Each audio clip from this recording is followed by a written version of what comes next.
ایک بزرگ نے اپنے بیٹے سے فرمایا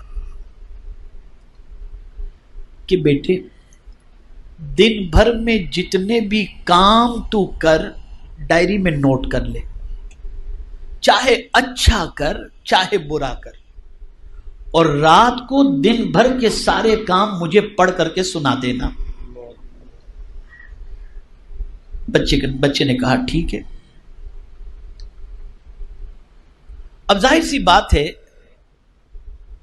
کہ دن بھر کے اچھے کاموں کے ساتھ کچھ نہ کچھ چھوٹے موٹی باتیں بھی ایسی ہو جاتی ہیں جو اللہ والوں کے نزدیک گناہ میں شامل ہوتی ہے، لیکن اسے بھی اس بچے نے نوٹ کر لیا۔ لیکن جب جیسے جیسے مغرب کا وقت آتا گیا، گھبراہٹ شروع ہو گئی کہ میں اپنے باپ کے سامنے اپنے گناہ پڑھ کر کے کیسے سناؤں گا۔ رات ہوئی، باپ نے بلایا، بیٹے سب نوٹ کیے؟ ہاں ابا میں نے نوٹ کیا۔ اچھا بیٹے آج دن بھر کی ساری باتیں پڑھ کر کے سناؤ۔ آنکھوں سے آنسو نکلنے شروع ہو گئے۔ ابا میں اس کی ہمت نہیں رکھتا، میرے سے کچھ نیکیاں بھی ہوئی ہیں اور کچھ غلطیاں بھی ہوئی ہیں۔ ابا میں اپنی غلطیوں کو آپ کے سامنے پڑھ کر سنانے کی طاقت نہیں رکھ سکتا، اور ہاتھ جوڑ کے ابا عرض کرتا ہوں آئندہ مجھ پر یہ رسپانسبلٹی نہ ڈالیں کہ میں دن بھر کی ساری باتیں لکھ لوں۔ اب بزرگ کا جواب سنیے، ارشاد فرماتے ہیں بیٹے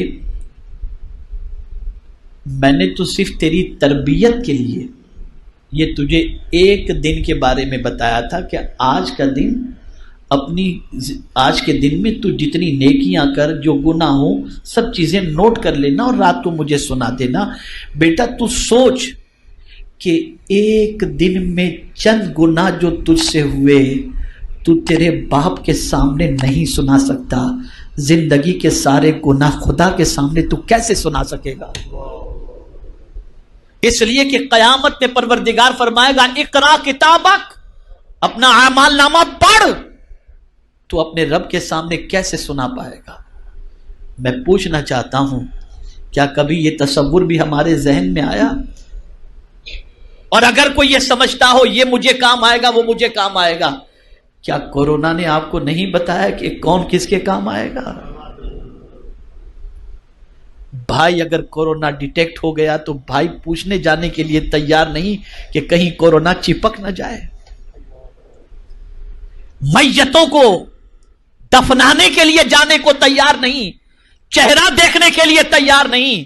میں سمجھتا ہوں قیامت سے پہلے یہ چھوٹی قیامت آئی اور بتا دیا گیا سنو وہاں کوئی کسی کا نہیں ہوگا، وہ تمہیں سمجھ میں نہیں آ رہا تھا، آج دنیا میں ذرا دیکھ لو کوئی تمہیں کام آ رہا ہے۔ اگر آج بھی ہماری آنکھیں نہیں کھلتی تو میں سمجھتا ہوں کہ تباہی اور بربادی سے دنیا کی کوئی طاقت ہمیں روک نہیں سکتی، کوئی طاقت۔ ڈاؤن لوڈ موج۔